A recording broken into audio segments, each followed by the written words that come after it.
Opening day number 2 is here. Are you excited? Let's talk about it. We need a victory. Go Cubs.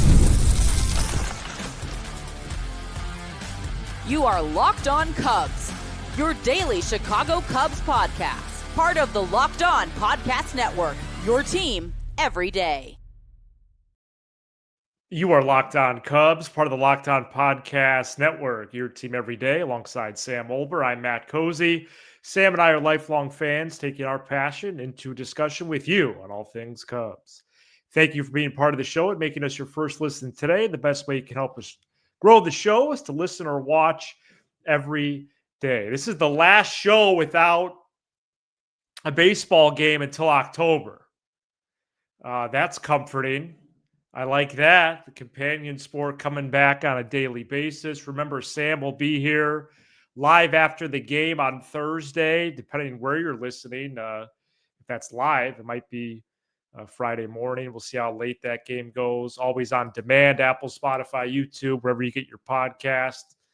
And so please stick with us all season long right here on Locked On Cubs. Baseball is back again. Cubs play the Diamondbacks in the U.S. opener at 9:10 p.m. Central Thursday. It is a 4-gamer.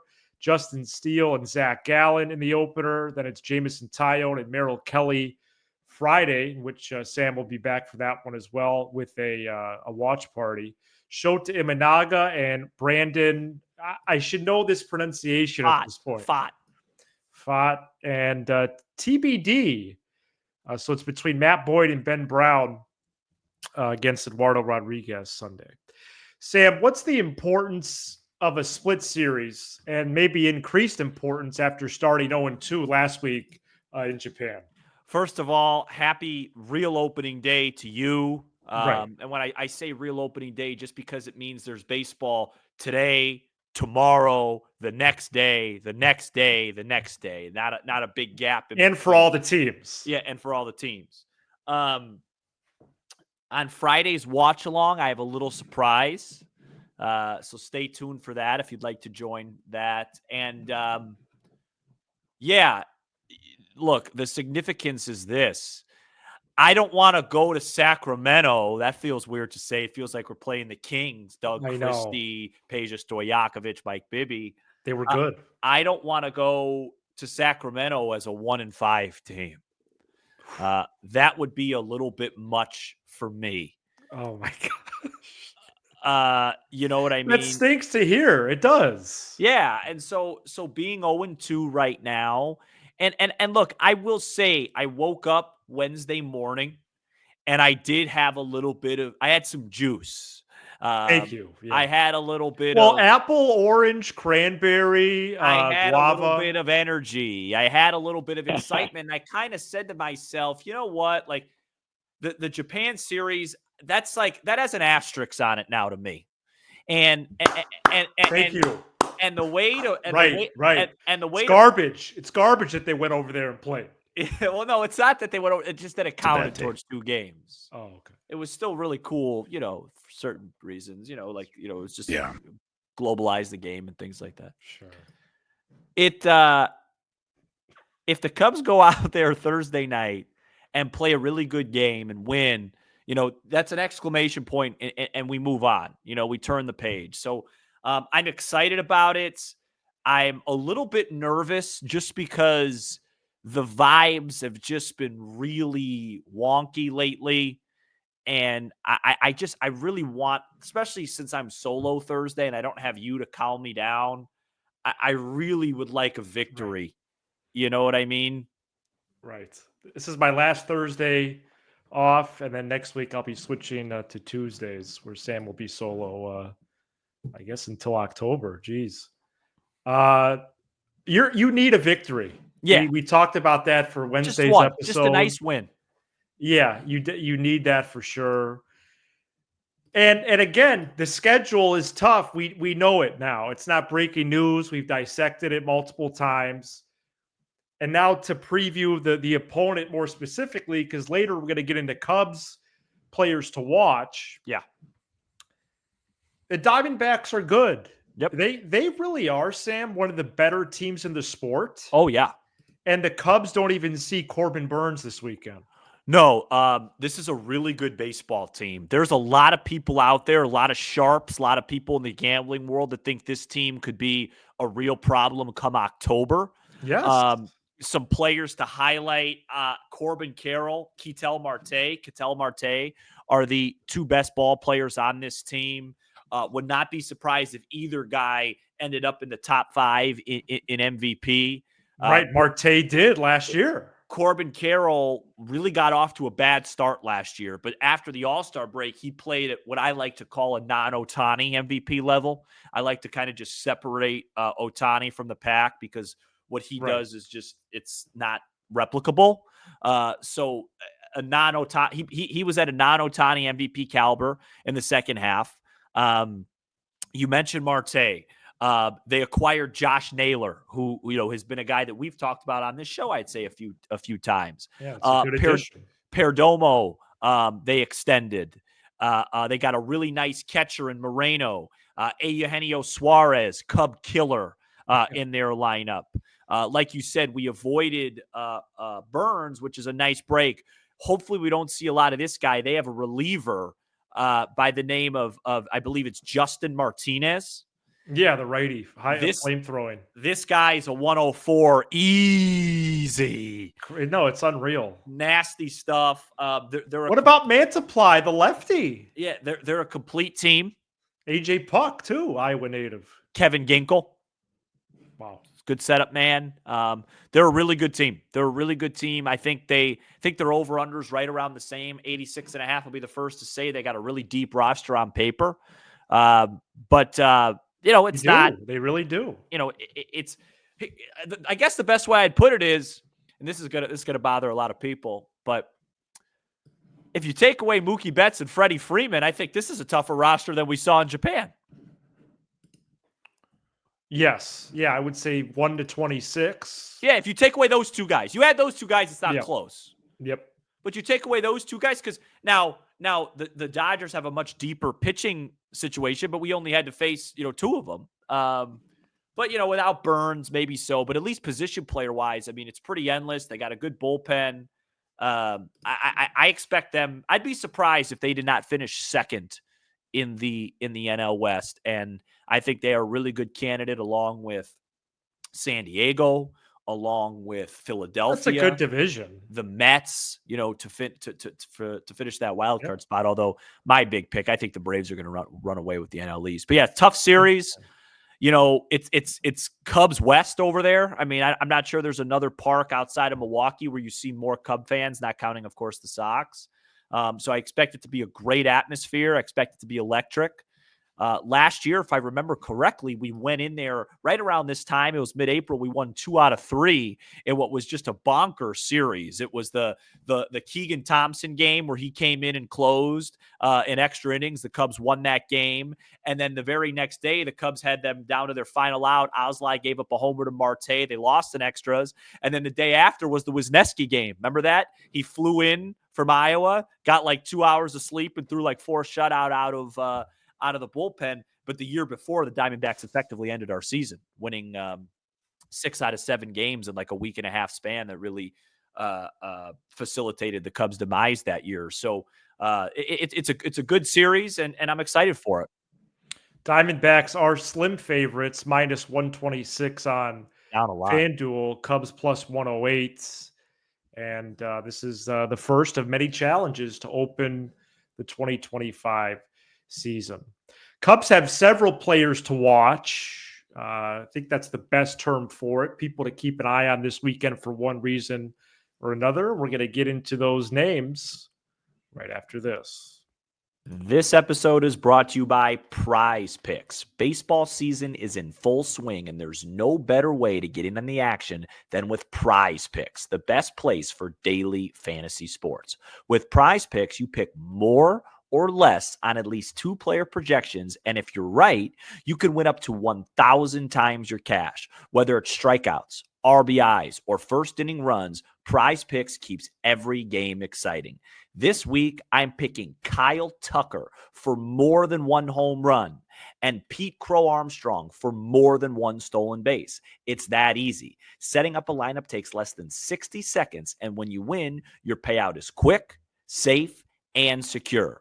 Download the app today and use the code LOCKEDONMLB to get $50 instantly after you play your first $5 lineup. That's code LOCKEDONMLB for $50 instantly after you play your first $5 lineup.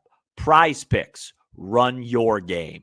This episode is brought to you by Supply House. Get the supplies you need from the site made for the skilled trades, Supply House. Whether you're in plumbing, HVAC, or electrical work, Supply House is the reliable way to order products online. Their easy-to-use website is packed with helpful resources and the latest product info to help you get the job done right. Plus, with a complete inventory of over 200,000 parts from 400-plus top brands, you'll find exactly what you need delivered fast from coast to coast. Need help with an order? Supply House offers expert support and industry-leading service, so you'll always talk to a real person. And for trade pros looking for an extra edge, they're free. Their free Trademaster program offers exclusive perks like a dedicated phone line, free shipping, and discounts on every order. Thousands of skilled professionals are already taking advantage. Now it's your turn. Join the Trademaster program today at supplyhouse.com/TM and start ordering plumbing, HVAC, and electrical supplies with just a few clicks. Plus, use promo code SH5, that's SH5, for 5% off your first order. That's supplyhouse.com. Players to watch for me this weekend in no particular order, but these are the ones I'm closely watching. I think you could argue this list really starts and ends with Kyle Tucker, but Yeah. there's 4 names for sure, and then I have some 3 honorable mentions. So Can I guess them? yeah. Let me guess how you think. Okay. Kyle Tucker's on there. Right. How about Justin Steele? Yeah, he is on here. Yeah. How about Matt Shaw? Yep. Yeah. Doing really well so far. Yeah. And Now, folks, is there any particular reason why you are guessing that I am have those on my outline? because I just think it's fun. Okay. And I like to guess things. We didn't do trivia this We've week. been hosting hundreds and hundreds of episodes. Yeah. Other- And then last but not least, you said 3 honorable mentions. I got 4 names. You named 3 of them plus 3 honorable mentions. Porter Hodge. Porter Hodge is an honorable mention. Okay. Is it Pete? No. Okay. I'm done. Now you can. Porter Hodge's buddy, Ryan Presley's in my main 4. Oh, okay. Presley's looked awful this spring. Yeah. Let's see how he does with the real games. And Shota Imanaga as well. Oh, you had him on there. I Interesting. expect him to do fine, Yeah. but he's on there. So you just And basically are watching. because that's the game the Cubs have to win. Well, so basically, we're just going to watch the whole team on this list. And then Nico Horner. Okay, so Yeah. everybody. All right, I'm going to give Well, you. that's 7 names out of the 26. I'm going to give you 2. Oh, come on, 7 out of the 26. That's It's a an eye roll? lot. I'm going to give you 2 that I'm watching real carefully. That's Okay. over a quarter of the team. You're right. Kyle Tucker. Look, when you and I reconvene late Sunday evening, I would really appreciate if Kyle Tucker has a home run. That'd be great. And then Matt Shaw for me, because Okay. the 9 ABs in LA in Japan against LA just didn't go well, and I didn't expect him to look that overwhelmed. I didn't. And it's okay that he did, but I didn't expect it. And so I want to see some competitive plate appearances. I would assume he plays in 3 of these 4 ball games. I think Gage Workman will get one of the starts, one of the first 3 righties. But why though? Because he didn't last week. Because I just think he's had a really good spring, and Matt Is that what you think, or you think the Cubs will do? I think the Cubs will do that. I think Gage Workman will play one of the first 3 games. Yeah. I don't think Matt Shaw Doesn't seem that way. He didn't even out and play appear last week. 150 games. He didn't even pinch run last week, dude. Maybe I wish you were. I hope you're right. I think Workman plays against Fott. Is that game 3? Yes. Yeah, so I think, and that's the Imanaga game. Yeah, Justin Turner will probably start against Eduardo Rodriguez, right? for sure. For sure. And Workman obviously won't start against the lefty. Maybe actually Workman's better defensively than Shaw. So maybe he starts Friday because Imanaga just doesn't get a ton of ground balls. So you could have Shaw play there at third. I'm pretty confident you'll see Even Workman. though Workman's plus defensively. That's what I'm saying. I'm saying that's why maybe Workman starts Friday, not because Friday's Kelly and Tyone. So maybe they give Workman the Tyone game. Is PCA going to be full-time against lefties or not quite? I think so, yes. Okay. Yes, I think so. Because you'd have to put Seiya in center or all right. What is with the Seiya and center stuff? Well, Seiya in center in Arizona would be a disaster. No. PCA will be full-time.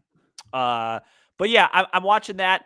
The Steele stuff's interesting because this reminds me a little bit of last year when he came back from the hammy and he got knocked around by Pittsburgh back-to-back starts. I hope he throws well tomorrow. His last 2 starts against Arizona haven't been good. Granted that one of them came in 2023, but then the start right before that at Wrigley was awesome. This is a tough matchup though, because Steele likes to attack the zone, and Arizona likes to swing. Like they just got good bat to ball guys, good hitters.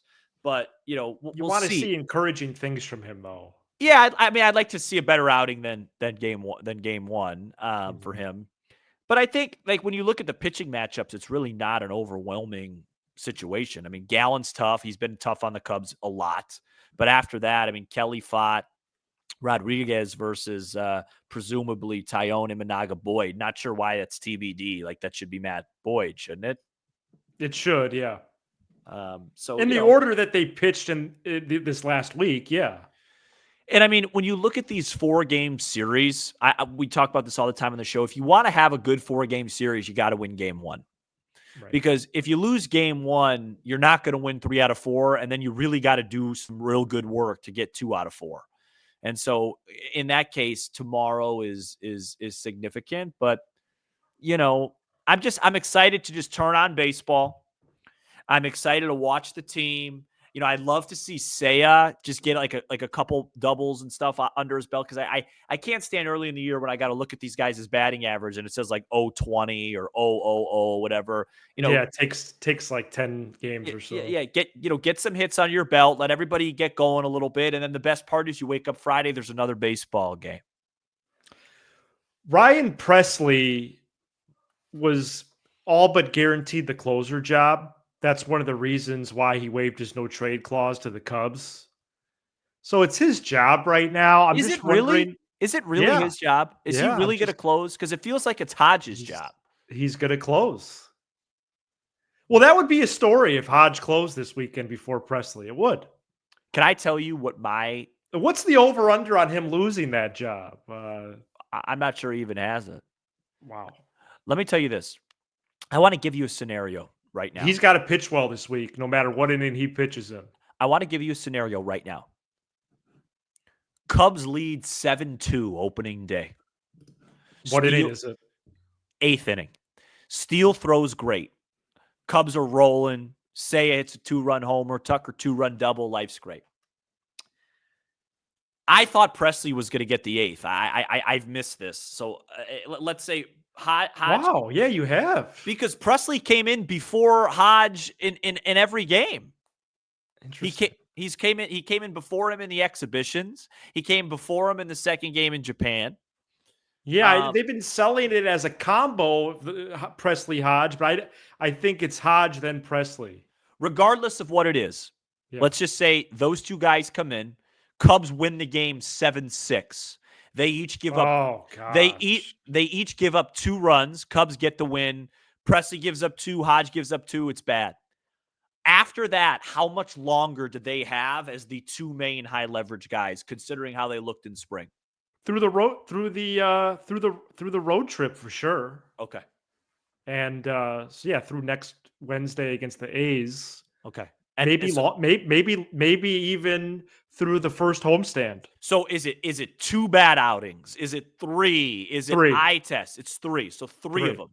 So you got to hope. Well, it should be, but the Cubs waited until Independence Day last year to make changes, man. difference is that this year they've got Brad Keller, they've got Nate Pearson, they've got a healthy Julian Merriweather. They didn't have those guys We'll last. use them then. They didn't have to lean on them. So just food for thought on that. Really interested to see who closes, interested to see who hits second, who hits third, and just really excited to watch big league baseballs. Bob Brenly still in the booth for Arizona? I believe so. Yeah, I think it's him and Steve Berthiaume, former Yep. SportsCenter anchor. It's a good crew right there. Coming up next, we have Jed Hoyer comments. Stay tuned. This episode is brought to you by Wonderful Pistachios. Looking for a snack that's both delicious and nutritious? Crack into a good source of protein with Wonderful Pistachios. Wonderful Pistachios is one of the highest protein nuts. Each 1 ounce serving has 6 grams of protein, giving you over 10% of your daily value. Plus, they're packed with fiber and better for you unsaturated fats to help keep you feeling fuller longer. Personally, I love the no shells variety. It's the perfect grab and go snack for busy days. Right here, and I've upgraded to the bigger bag. I have the chili roasted flavor that I have been loving for quite a while now. I'm a grazer throughout the day, guys. I don't have time for a full meal in the middle of work. So if I'm in between meetings or equipment runs, these little green wonders pack the protein punch I need to get me through the day. And I can't recommend the chili roasted kind enough. It is absolutely packed with flavor. So get snacking and get cracking with a snack that packs a protein punch. Visit wonderfulpistachios.com to learn more. The Cubs were rebuilding, Sam, when we took over the show July 5th, 2022. Then they won 83 games each of the next 2 years. A lot is at stake this season.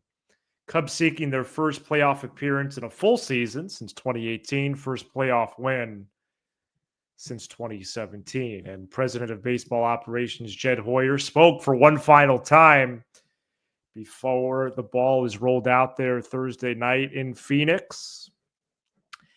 And he did a sit down with The Athletic. John Greenberg, who actually helped found The Athletic, reports for the Chicago part of the website. There was an exchange where John Greenberg is asking Jed Hoyer, hey, after 283 win seasons that were disappointing, do you classify this one as must win? And Hoyer shot back and said, you know what, John? 23 wasn't a disappointment. But last year, we didn't show that much improvement. And so that was disappointing. So then John Greenberg, doing his job well, says, well, why is this year going to be different? Hoyer lists a few reasons. But then at the end, he talks about concerns. And then so John Greenberg follows up again. And here is the full paragraph to that. I think the concerns are always, how do I say this the right way? The NL is really challenging. And when I look at our team, we have to play to our projections or better. That's always the concern. We have to stay healthy. We have to have guys outperform expectations. There are only a couple of teams out there that I can feel sort of potentially be a little bit below projections and still make the playoffs. The Dodgers can have some things go wrong. I feel like for us, we don't have a lot of margin for error. We need guys to improve. We need to stay healthy. We need to play clean baseball. I think that the way this team is built, we have a really good defensive team.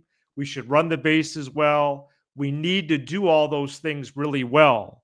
We don't have the ability to sort of muddle through and just show up and make the postseason. We have to have a really good season to do that. And paragraph. Not a lot of new stuff there, but for the person at the top of the sheet to say on the eve of U.S. opening day, we don't have a lot of margin for error, it just accentuates all the narratives and keys entering this campaign, and again puts emphasis on why this year is big. It does. And Jed Hoyer, I appreciate your transparency, but now is go time. Now is go time. What are these players, given your constraints, Jed Hoyer, from your boss, what is this team going to do? We're going to find that out starting Thursday. I feel like adding anything to that is almost disingenuous because it was so perfectly done. I mean, what an amazing summary, paraphrase of that interview. I felt like I was right next to those two gentlemen. Look, that wasn't good by those quotes. That's somebody that, let me translate for you. We're not a lock by any means, and we know it. It just, to me, Right. Even Jed knows that full well. It just and a $215 million payroll, you're not going to be a lock. And that if he were talking to his family, that'd be his next sentence. It just emphasizes. So I want you to do me a favor. I want you to save that. Save that so we can come back to that. Okay. Because when we start losing games that we shouldn't lose because we've promised the guy a closer spot or because we want to see how the season goes or because it's only May, come back to that because they have a really small margin for error and every game. And that was the one positive about the 2 games against the Dodgers. None of those games we should have won. We were outplayed. We didn't for lack of a better term, blow the game. Okay. Right. We need to be very diligent. Craig needs to be very locked in and go, hey, you know what, Ryan? And again, maybe Ryan Presley comes out and looks good. But early hooks. Hey, you know what, Matt Shaw? We love you. We think you got a chance to be an unbelievable player. But right now, you're 3 for 32, and Gage Workman's swinging the bat really well, so we got to make an adjustment here. Yeah. Ben Brown, you know what? I hope this works out. This is all just me if these things go wrong. I'm not saying they're going to. Hey, Ben Brown, you got to figure out a way to keep that curveball in the dirt if you want to pitch 5-6 innings. Until then, we need you in the bullpen. Because from what Jed just said, this shouldn't be as much about player development as much as it is putting the best guys out there to win baseball games right away. And we're going to find out how that goes. And those quotes are a little bit eerie. Yeah, I'm not surprised to hear them. I just don't want to anymore. Yeah, that's well put. Don't want to. It's well put. Take a break, Jed. First time you talk, maybe that first night game at Wrigley. That first Monday night before the Rangers of Texas play. Wow. If that. Maybe the second homestand. You can meet with the assembled media, Bruce Levine, Zahadev, Jesse, Megan, Maddie Lee, Mooney, Matt Cozy. I don't know why I'm name dropping everybody. I have respect for everyone there. Well, you're not disrespecting them. Your name dropping. I know. I'm just showcasing my knowledge of the Cubs beat, perhaps. Yeah. Look, I'm always guilty of overanalyzing what he says, but it's not. You would love to not hear the day before the season, your president of baseball ops letting you know how small the margin of error that you have. And correct. And I just want to make this point, and then we can move the day on. Before the first game. And I just want to make this point before we move on, because we have talked about this at nauseum. I'm not really sure what that phrase means, but it makes me physically nauseous, if that's what that is. Just it means very frequently. Yeah, and it's like makes me sick. We've talked about how Tom has handcuffed Jed, but you know what Tom's saying? Hey, why do we have such a small margin for error? We're at 215. What's Milwaukee at? What's Cincinnati at?